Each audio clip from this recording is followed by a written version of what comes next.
하나님의 약속을 우리 안에 가지고 있는지요? 하나님과 우리 사이에 약속이 있는데요. 하나님께서 우리에게 주시는 또 약속이 있습니다. 이 약속이 우리 안에 있는지요? 1년 예배를 안 빠지고 잘 드리고 나면 하나님께서 한 1억 정도 주신다고 약속하시면 그 약속이 있다면 어떨까요? 아마 여기 있는 분 거의 그래도 한 95% 정도는 1년 안 빠지고 열심히 다니실 것 같아요. 10년 동안 열심히 예배 참석하면 아파트 한 채 주신다고 하나님께서 약속하시면 어떨까요? 그런 약속처럼 구체적이고 확실한 하나님의 약속이 우리 안에 있는지요. 그것보다 더 크고 더 진실하며 더 영원한 약속이 우리 안에 하나님과 우리 사이에 약속이 있는데요. 사실 원래 우리가 몰라서 그렇지 하나님과 우리 사이에 방금 웃으면서 이야기했던 것보다 더 큰 약속이, 더 분명한 약속이 하나님과 우리 사이에 약속이 있습니다. 우리는 그 약속을 알아야 합니다.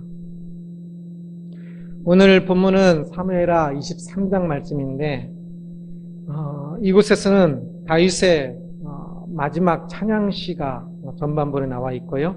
후반부는 그의 부하 장군들의 이름이 쭉 나열되어 있습니다. 이 오늘 본문을 보면서 하나님의 약속에 대해서 함께 말씀을 살펴보고자 합니다. 이 앞에 22장도 다윗이 그 시였습니다. 다윗의 자신의 인생을 뒤돌아보면서 하나님께서 그의 삶에 어떻게 역사하시는지, 그래서 그의 삶의 한 구절 구절이 한 순간순간이 찬양의 가사가 되었고, 그래서 감사하다는 자신의 인생을 뒤돌아보면서 감사하는 찬양시를 쓰고 있는 것을 보았습니다. 그리고 이제 23장은 과거가 아니라 미래, 앞을 바라보면서 쓴 시입니다. 아주 짧은 시인데요. 그러면서 그의 시는 미래의 그의 집과 그의 자손과 그리고 자신에게 주어지는 하나님의 약속에 초점이 맞춰서 기록되어 있습니다. 이 시가 조금은 어려워서 한 구절 구절을 더 설명하지는 않을 텐데요. 하여튼 이 시의 가장 개괄적이고 가장 간략한 것은 하나님의 약속입니다. 이 시를 통해서 다윗은 자기 자신을 향한 그리고 자신의 후손들을 향한 하나님의 약속을 자신의 입으로 선포하면서 그 약속을 바라보면서 이 시를 쓰고 있습니다. 다윗은 이 시가 그의 마지막 말이다라고 이야기를 합니다. 그래서 1절 보면 이는 다윗의 마지막 말이라고 그럽니다. 이것이 다윗의 마지막 말이란 것의 의미가 무엇일까? 다윗이 이 땅을 살면서 마지막으로 이 말을 한 것일까라고 생각해 볼 수 있는데 그것은 아닌 것 같습니다. 이 이후에도 다윗이 솔로몬에게 자신에게 남기는 마지막 말이든지 여러 말들이 또 나오거든요. 그러면 이 마지막 말이란 것이 무엇을 의미할까? 다시 생각해 볼 수 있는데 아마 어쩌면 다윗의 마지막 시라는 의미일 것 같습니다. 아니면 그 성령의 감동에 의해서 그 선지자로서 하나님의 말씀을 전하는 선지자로서의 마지막 말이라고도 생각할 수 있습니다. 여하튼 우리가 마지막 말이다라고 이야기할 때는 그 속에 조금 더 중요한 무엇인가를 담아서 마지막으로 이야기할 때 마지막 말이라는 말들을 잘 사용하는데 그래서 이 마지막이란 것 속에는 더 많은 것들이 담겨서 강조하기 위해서 하는 말이다 볼 수가 있습니다. 다윗은 이 마지막, 일종의 어쩌면 마지막 시일 수 있는 이 마지막 말을 통해서 다윗은 무엇을 말하고자 할까요? 5절 보면 내 집이 하나님 앞에 이같이 아니하냐. 이 이같이는 앞에서 말한 참 많은 복을 이야기하는데, 하나님이 나와 더불어 영원한 언약을 세우사, 하나님께서 나와 함께 영원한 언약, 영원한 약속을 세우셔서 만사의 모든 일에 구비하고 경고하게 하셨으니, 모든 일들이 잘 준비되어지고 모든 일들이 튼튼하게 견고하게 하셨으니, 나의 모든 구원과 나의 모든 소원, 내가 힘들 때 나를 건지는 그 구원과 나의 모든 소원을 어찌 이루지 아니하시랴. 하나님께서 나와 나의 집에, 나의 후손에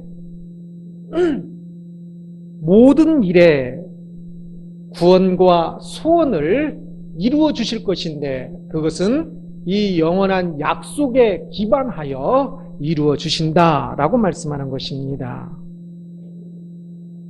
그렇습니다. 다윗은 하나님께서 그와 그의 후손에게 주실 이 영원한 약속을 믿었고요. 이것을 굳게 붙잡고 그는 지금 이 시를 쓰고 있습니다. 다윗은 이 마지막 말에서 자신의 과거에 대해서는 전혀 돌아보지 않고 자신의 그 미래, 그리고 하나님께서 약속하신 그 미래를 바라봅니다. 그러면서 그 약속을 영원한 언약이라고 표현하고 있는데요.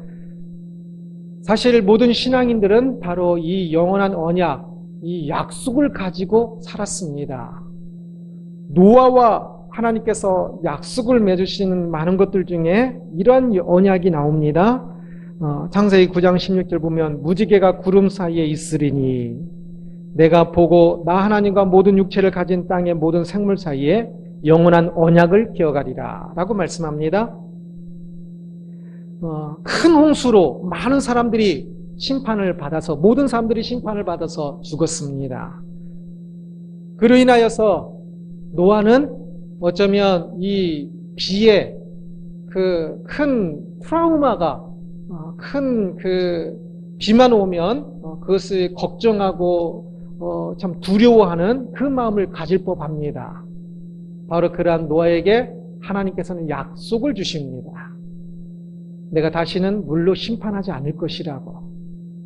그래서 그 약속을 보증하는 것으로서 비가 오고 나서, 요즘은 날씨가 이게 공기가 안 좋아서 무지개가 잘 안 보이기도 하지만, 큰 비가 오고 나면 무지개를 주셔서 참 그 무지개를 볼 때마다 그 노아는 그 하나님의 약속, 물로 다시 심판하지 않으실 것이나 하나님의 약속을 다시 생각했을 것이고, 그 무지개를 봄으로 말미암아 이 노아는 평안한 마음, 비가 와도 평안한 마음을 가질 수 있게 되었을 것입니다.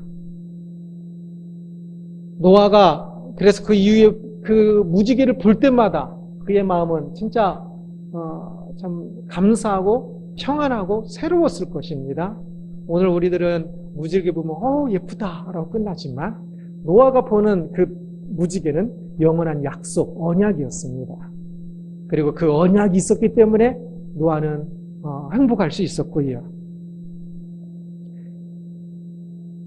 하나님께서는 또한 아브람과도 많은 약속을 하셨고 주셨습니다.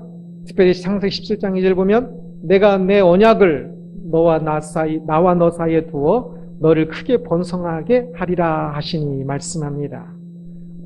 아브람은 갈대아 우르에서 나올 때부터 하나님과의 약속을 가졌고, 그리고 그 약속을 가지고 살았습니다. 그래서 가나안에 살면서 여러 가지 어려움이 있었지만 하나님의 약속이 있었기 때문에 항상 그 약속을 생각하면서 아브람은 더 힘있게 아름답게 살 수가 있었습니다. 다윗을 이끌어온 것은 하나님의 이 약속이었습니다. 약속이 있었기 때문에 그는 지금 이 나이가 이제 많이 들어 다윗은 이 시를 꽤 그의 마지막 인생의 그 마지막 부분에서 썼을 터인데 그는 지금 이곳까지 올 수 있었습니다. 약속이 있었기 때문에 다윗은 어려움들도 잘 이길 수 있었습니다. 다윗은 먼저 하나님께서 사무엘을 통하여 왕으로 다윗을 세우시고 약속하셨습니다. 그 약속이 있었기 때문에 다윗은 그 약속을 믿었기 때문에 자기가 억지로 왕이 되려고 하지 않았습니다. 사울을 죽일 수 있었음에도 불구하고 죽이면 바로 자기가 왕이 될 수 있었음에도 불구하고 사울을 죽일 수 있는 기회들을 다 죽이지 않습니다. 약속이 있었기 때문에 그 약속에 따라 언젠가 하나님께서 왕으로 세워주실 것을 믿었기 때문에 오늘 억지로 또는 잘못된 방식으로 왕이 되고 잘못된 방식으로 살지 않았던 것입니다. 그는 약속을 가지고 있었기 때문에 현실에 속지 않았습니다. 많은 사람들이 현실에 속지요. 당장 급한 거에 속습니다. 당장 급하니까 그 급한 것 때문에 거짓을 행하고 잘못된 일들을 행합니다. 그러나 다윗은 하나님께서 주신 그 큰 약속을 가지고 있었고 그것을 믿었기 때문에 현실이 어떠하다 할지라도 현실이 진짜 굶어서 죽을 것처럼 힘든 것처럼 보이고 현실이 진짜 이제는 다 끝났다고 보인 것 같아도 보이는 것 같은 그것에 속지 아니하고 여전히 소망을 가지고 있었고 여전히 찬양하고 있었고 여전히 평안할 수 있었습니다. 왜? 약속을 가지고 있었기 때문에. 다윗은 이 마지막 말, 이 마지막 시를 통해서 그는 과거에 대해서는 하나도 말하지 않고 오직 미래의 약속에 대해서만 말을 합니다. 왜? 이 시점이 되었을 때 다윗에게 과거에 찬란했던 모든 영광을 합한 그것보다도 그 앞에 있는 그 약속이 더 크게 보였기 때문입니다. 이 약속을 이제 알아가고 이 약속을 안 사람에게는 지금까지 받은 은혜도 크지만 그러나 하나님께서 앞으로 받을 더 은혜가 더 큰 것을 알기 때문에 하나님께서 우리의 미래를 위하여 약속하신 이 땅에서 우리가 살면서 은혜를 경험해봤자 얼마나 경험했겠습니까? 지극히 작은 것이고 하나님께서 약속하신 것은 영원한 세상 속에서 영원한 시간 속에서 영원하고 존귀한 것들이기 때문에 그 약속을 바라보면서 다윗은 그 영원한 약속에 대해서 쓰고 있는 것입니다. 우리가 바로 이 약속을 우리 가슴에 품고 있느냐 이것이 중요합니다. 신앙인은 약속의 백성입니다. 신앙인은 약속을 가지고 사는 사람들입니다. 하나님과의 약속. 하나님과 새끼손가락 걸고 꼭꼭 도장 찍으면서 하나님과 나 사이에 맺은 이 약속이 있는지요. 하나님과 나 사이에 맺은 이 약속이 있는 사람이 신앙인입니다. 오직 하나님과 나 사이에 맺은 이 약속. 오늘날 이 성경을 그 두 부분을 나눠서 뭐라고 이야기합니까? 앞에 부분을 뭐라고 이야기합니까? 구약이라고 이야기하고 앞에 부분 신약이라고 할 수도 있습니다. 어느 부분을 앞으로 나눠서 그리고 뒷부분을 뭐라고 합니까? 신약이라고 이야기합니다. 그 약은 제가 요즘 먹고 있는 그 약이 아니라 알약이 아니라 무슨 약입니까? 약속입니다. 먼저 주셨던 약속이고 구약, 그 다음에 신약, 또 더 완성으로서 주신 그 약속입니다.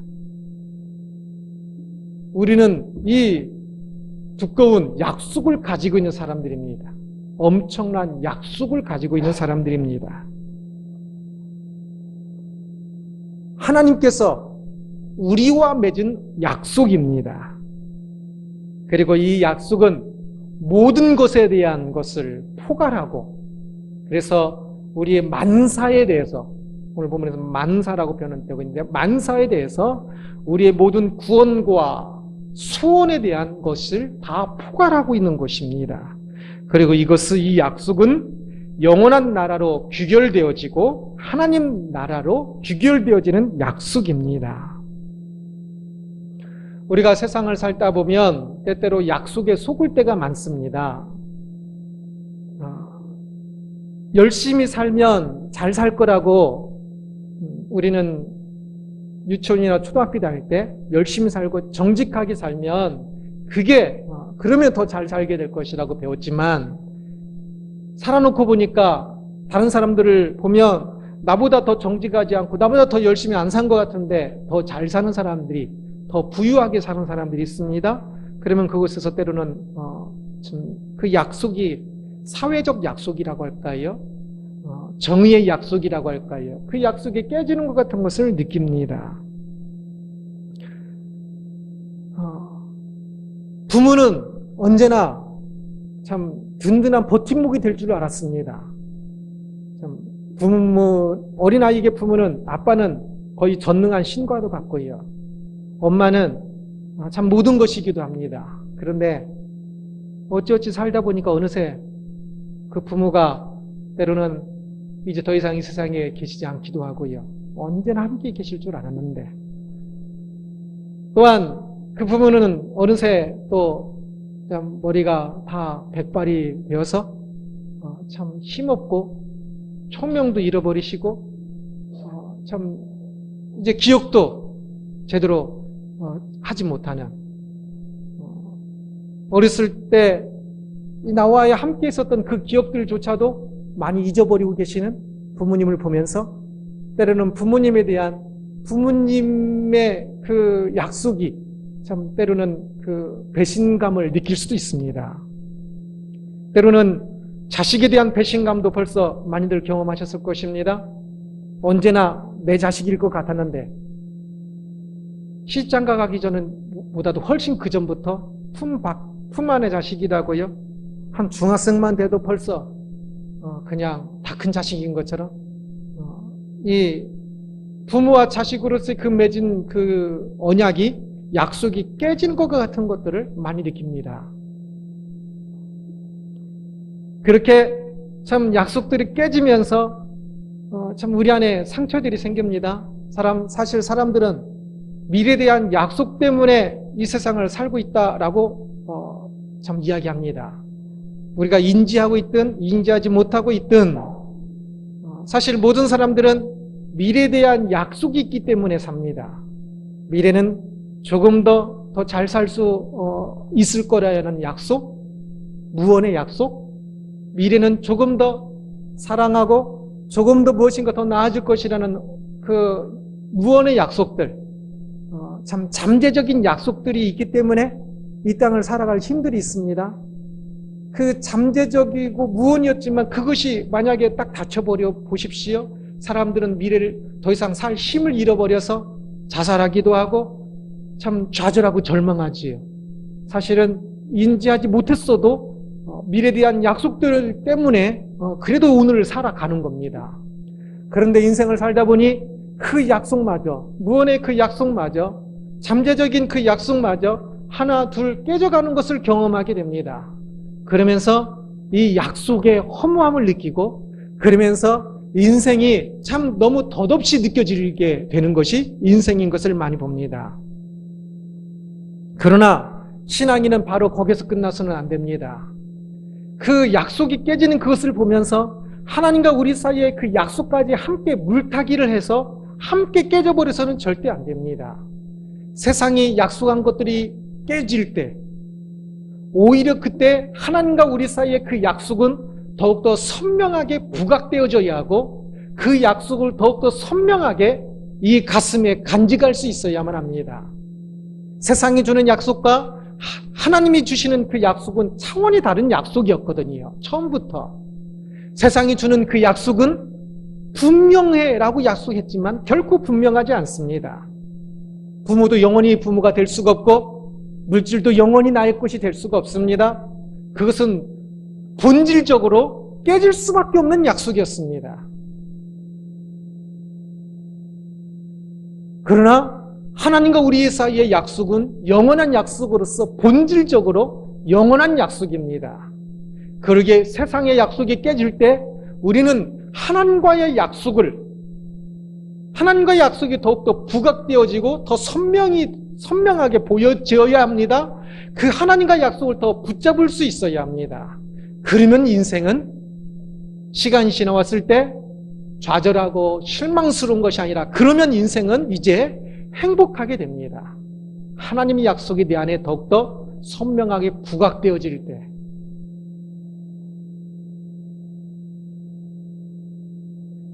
내 안에 이 약속이 참 꿈틀거리고 있는 것을 보십니까? 하나님께서 나와 하신 약속. 그래서 참 내가 하나님과 한 약속, 하나님이 나에게 하신 약속, 이 약속이 내 안에 있는지야. 하나님께서 그 백성에게 주시는 이 위대한 약속을 우리가 조금 더 볼 수 있기를 바랍니다. 이것이 있어야 행복하고, 이것이 있어야, 이 약속을 꺼내서 볼 수 있어야 세상의 모든 것을 이길 힘이 있습니다.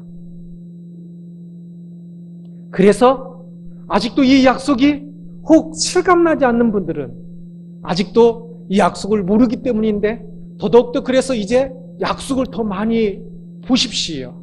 무엇을? 구약, 신약을. 하나님께서 우리에게 어떤 약속들을 하고 계시는지, 그리고 나는 하나님께 또한 어떤 약속을 하고 있는 것인지, 생생한, 참 그 어떤 것보다도 생생한 하나님의 음성으로서 임재하시는 하나님의 그 약속들, 이 약속들을 성경에서 우리는 볼 수 있어야 합니다.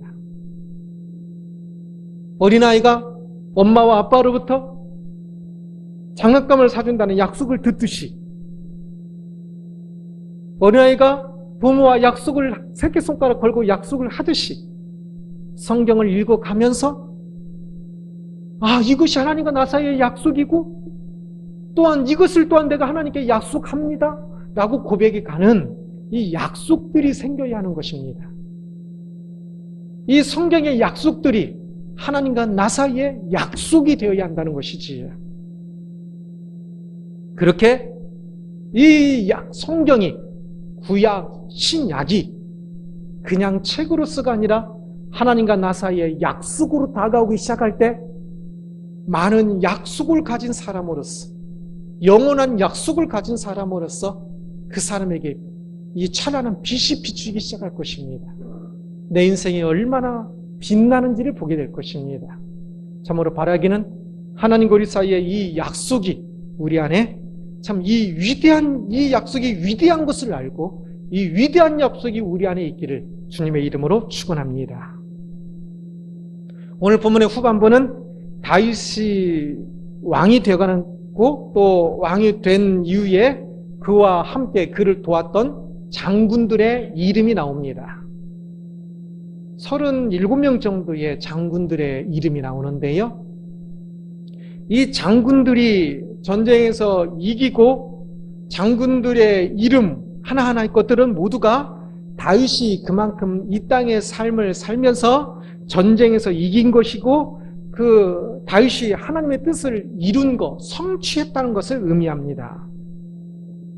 이 장군들의 이름이 나열된 것은 다윗이 이 많은 것을 성취했다고 자랑하기 위함이 아니라, 다윗이 믿음으로 이 일들을 이루은 것을 말하기 위함이고, 이것은 이 땅의 것을 강조하기 위한 것이 아니라 영원한 약속을 강조하기 위한 것입니다. 그러면 10절에는 이렇게 이야기합니다. 그가 나가서 손이 피곤하여 그의 손이 칼에 붓기까지 블레 사람을 치니라. 그날에 여호와께서 크게 이기게 하셨으므로, 여호와께서 크게 이기게 하셨으므로 백성들은 돌아와 그의 뒤를 따라가며 노력할 뿐이었더라 말씀합니다. 한 장군에 대한 이야기인데, 그 장군을 들어서 또한 하나님께서 인도하셔서 다윗의 생애에 어떤 성취를 이루던 그 한 순간을 묘사하고 있습니다. 다윗의 이러한 작은 성취들은 이제 다윗이 더욱더 이제 미래의 큰 성취를 바라보게 하는 것입니다. 이 땅을 살면서 우리는 신앙인으로서 어떤 성취를 이루었는지요? 믿음으로 이룬 것이 무엇입니까? 드라마에서 하고 있는 것처럼 참 그 대사처럼 참 그 어려운 것을 내가 또 해냈습니다. 라고 말할 수 있는 그 어려운 것을 내가 믿음으로 또 해냈습니다. 드라마 대사가 아니라 하나님을 향한 고백으로서 참 어려운데 믿음으로 하나님 이 일을 또 해냈습니다. 감사합니다. 라고 고백하는 이 성취, 성공은 무엇이 있는지야. 이 땅에서 우리가 믿음으로 성취하는 것이 성취하는 것이 있다는 것이 매우 중요한데요. 왜냐하면 이 땅에서의 그 하나님과 우리의 약속이 이 땅에서 약속된 어떤 것을 성취할 때 우리는 이제 영원한 세계 속에서 이루어질 그 하나님께서 이루어 주실 그 약속의 성취를 더 확실하게, 더 분명하게 실제적으로 알 수 있기 때문입니다. 이 땅에서 하나님이 약속하신 그 성취를 경험하지 못한 사람은 영원한 나라에서의 약속의 성취도 모르게 될 겁니다. 그래서 이 땅에서 하나님의 백성으로서 하나님과 약속을 맺고 하나님께 약속이기 때문에 전능하신 하나님께서 함께 하셔서 그 약속을 이루어내는 그 성취의 경험이 이 땅에서의 경험이 매우 중요합니다. 여기에서 다시 성공신학으로 빠져서는 안 됩니다. 성공신학은 세상 사람들이 보기에 큰 어떤 것을 이루는 것입니다. 믿음으로 우리가 큰 것을 이룰 수 있지요. 그러나 믿음에서 말할 때는 큰 것이나 작은 것이나 똑같습니다. 큰 것을 이루어야 그게 믿음을 이룬 거 아니에요. 저 찬란하게 빛나는 태양이든지 저 그 구석에서 그 자라고 있는 들풀이든지 동일하게 하나님께서 창조하신 것입니다. 그것은 동일하게 하나님을 영광하는 것입니다. 다른 것이 아닙니다. 그래서 이 땅에서 우리의 성취도 역사의 길이 남을 아주 큰 일이든지 큰 일이 아닌 나만이 아는 아주 작은 일이든지 그 성취, 믿음으로 성취했다면, 믿음으로 성취한 것이라면 그것은 동일하게 하나님을 경험하는 것일 뿐 어떤 것이 더 크고 어떤 것이 더 작은 것이 아닙니다. 우리는 이 성취를 생각할 때 세상 사람들이 보는 어떤 큰 것을 주로 생각을 합니다. 그래서 교회조차도 성도의 수나 또는 어떤 교회 건물의 크기나 그런 것으로 성취를 생각을 합니다. 그래서 이렇게 막 작은 교회면서도 10명도 안 되는 그 교회고 100명도 안 되는 교회인데 그 목표를 보면 선교사를 3,000명을 파송하고 교회 숫자가 3만 명이 올해에 3만 명이 되기를 꿈꾸고 그러더라고요. 그러면서 막 작정 기도하고 막 기도했는데 한 해가 끝났는데 300명은커녕 한 명도 선교사 못 보내고 3만 명은커녕 그냥 그대로 있으니까 기도해도 안 되네 하면서 또 낙심하고 막 그런 것을 보았습니다. 그것은 성공신학일 뿐입니다. 잘못된 것입니다. 그 성취는 결코 큰 것을 말하는 것이 아닙니다. 하나님께서 나에게 주신 그것이 있고 나에게 주신 소명이 있고 나에게 주신 약속이 있습니다. 성경을 보면 먼저 모든 사람에게 주시는 약속들이 또 많이 있습니다. 그 중에 참 무엇보다 하나님께서는 우리에게 참 믿음 안에서 우리가 항상 평안하게 됨을 약속하십니다. 우리가 진짜 추구해야 할 것은 분명한 그 성취는 참 돈이 많이 벌고 또는 교회가 막 부흥하는 것이 아니라 실제는 지금 이곳에 있는 우리들이 믿음으로 평안하게 되는 이 성취입니다. 이것은 우리 모두에게 하나님께서 약속하신 성취거든요. 성경 속에서 우리는 구약과 신약 속에서 하나님께서 우리에게 이미 약속하신 많은 성취들이 있는 것을 봅니다. 엉뚱한 것을 성취하려고 하지 말고, 허황된 것을 쫓아서 성취하려고 하지 말고, 허황된 것을 꿈꾸니까 그것은 하나님의 뜻이 아닌데, 하나님께서 기뻐하시는 것이 아닌데, 그것을 이루어달라고 하나님께 기도하고, 기도해서 하나님께서 안 주시면 하나님께서 안 주셨다고 하나님께 삐지고, 그리고 기도해도 소용없다고 그런 식으로 하지 말고, 하나님께서 나에게 주신 작은 성취들이 있습니다. 내 인생 속에, 오늘 하루 속에 이 교회에서의 나의 자리가 있고, 가정에서의 나의 성취하는 자리가 있고, 국가에서의 나의 자리들이 있습니다. 그 자리들에서의 성취, 성공입니다. 믿음으로. 믿음이 아니면 내가 지금 이곳에서 일어나서 다른 사람에게 커피를 뽑아주기 싫지만, 내가 더 고참이고 내가 더 선배인데 내가 왜 커피를 뽑아줍니까? 그냥 앉아서 그냥 편안하게 먹으면 되지. 그러나 믿음으로 일어나서 커피를 갖다가 그 섬김으로, 믿음으로 그 일들을 하고 함으로 그 속에서의 작은 성취들, 믿음으로 한나는 기도하기 시작합니다. 한나는 믿음으로 아들을 달라고 했는데 아들을 안 주시니까 그 기도가 조금 더 길어지고, 이제 기도가 조금 더 깊어지면서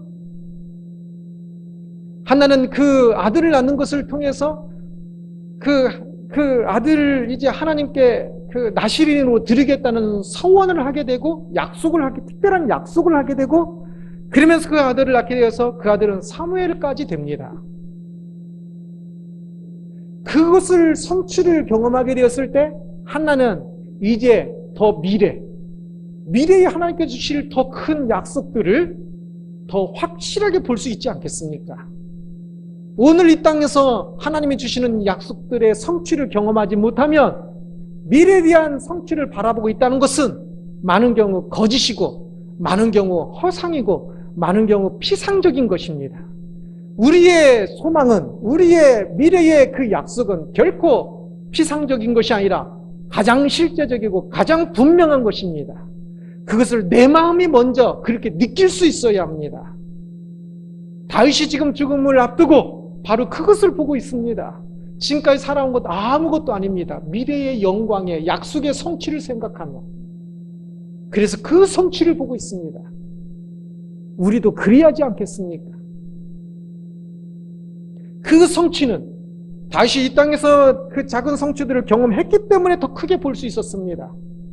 그래서 우리가 구약을, 신약을 보면서 그 말씀의 약속들이, 우리 안에 이루어질 약속들이 무엇인 줄 알고 그것을 더욱더 훈련하면서 그것을 내 안에서 성취되어져 가고, 그리고 기도를 통해서 구체적으로 나를 통하여 하나님께서 무엇을 하기를 원하시는지, 그래서 작은 소원들을 하기도 하고, 그래서 그 약속들이 또 이루어지는 거 보면서 하나님께서 약속을 해놓고도 하나님께서 진짜 함께 하셨네, 이번엔 진짜 함께 하셨네, 그렇죠? 그 하나님께서 진짜 함께 하시는 것을 경험하는 것이지요. 이 경험들이 있을 때 우리는 영원한 약속을 진짜 볼 수 있는 것입니다. 바라볼 수 있는 것입니다. 소망할 수 있는 것입니다.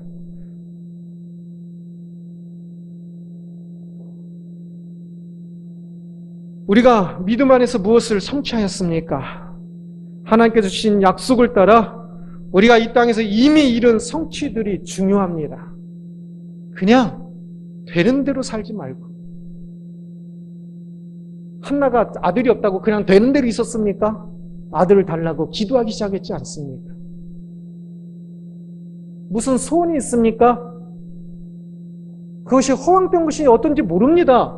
일단 소원이 있으면 기도하기 시작하십시오.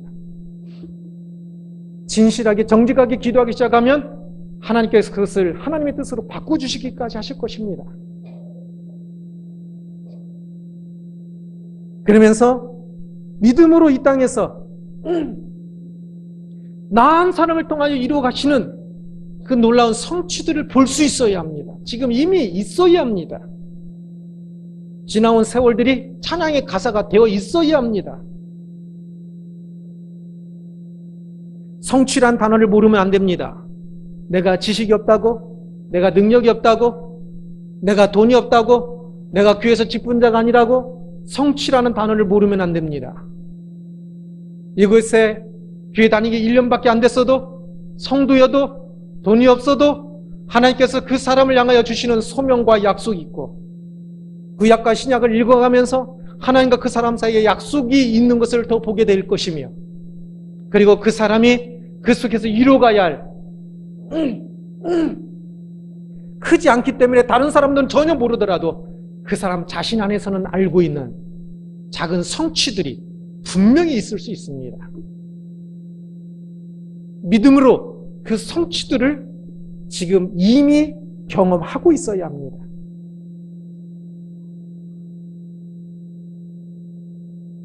그 성취는 커야 하는 것이 아니라 믿음으로 이룬 것이면 충분하다 그랬습니다. 태양이 뜨는 것이든지 작은 풀이 돋아나는 것이든지 동일합니다. 하나님께서 인도하신 것을 경험하는 것이라면, 하나님께서 약속하신 것을 이루어 주시는다는 경험이면 그것으로 충분합니다. 항상 언제 위대하다고 했습니까? 하나님만이 위대하기 때문에 그 안에 하나님이라는 것이, 하나님의 역사, 하나님의 인도하심이라는 것을 알 때 위대한 일이 된다고 그랬습니다. 하나님의 약속이란 제목으로 말씀을 살펴보았습니다. 다윗의 마지막 시가, 지금까지 그가 이룬 것도 엄청난데요. 그러나 그는 지금까지 이룬 것은 하나도 보지 않고요, 미래의 약속을 보면서 황홀해하면서 미래의 약속을, 자신과 자신의 집에 자손에게 주실 하나님의 약속을 보고 있습니다. 그것을 고백하고 있습니다. 우리에게 이 약속이 있음을 기억하고 항상 이 약속을 가지고 사십시오. 약속을 더 많이 알기 위하여 구약, 신약을 열심히 읽고 깨달으십시오. 더 기도하면서 하나님과 나 사이의 구체적인 약속, 말씀 안에서 또한 내가 하나님 안에서 이루어가야 할 그 구체적인 약속도 한번 가져보십시오. 더 많이 가지십시오. 그러면서 하나님께서 나를 통하여 어떤 일들을 이루시는지, 구약 신약에서 이미 약속하고 있는 일들이 내 안에서 이루어지는 것, 말씀을 이루어내는 것을 경험하고, 또한 하나님과 나 사이의 개인적인 어떤 약속들이 이루어지는 것을 경험하면서 사십시오. 그래야 저 영원한 나라에 대한 확실한 약속, 영원한 약속에 대한 분명한 믿음과 신뢰와 참 확신을 가질 수 있게 되는 것입니다. 우리가 하나님의 영원한 약속을 가지고 있어서 행복하다 하는 것을 진짜 이곳에 있는 우리 모두가 진심으로 느꼈으면 좋겠습니다. 우리에게 많은 것은 없지만 하나님과의 약속은 있기 때문에, 초반에 시작했던 것처럼 10년간 예배를 열심히 드리면 아파들 한 채 준다. 그러면 그 약속이 있으면 10년간 기쁨으로 잘 드리지 않겠습니까? 그러나 장담컨대 10년간 예배를 열심히 드렸을 때 아파트 한 채와는 비교도 할 수 없는 더 엄청난 약속들이 우리들에게 있습니다.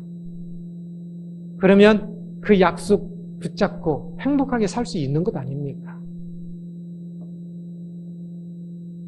그래서 다윗처럼 우리가 우리의 마지막을 생각하며 하나님께서 약속하신 너무나 큰 그 약속 때문에 빙그레 웃을 수 있는 사람, 지금 당장은 혹 힘들어도 약속을 바라보면서 이길 수 있는 사람, 그래서 이 땅에서 우리가 마지막 숨을 쉬는 그 순간이 이르렀을 때 하나님께서 약속하신 영원한 약속이 보이는 사람,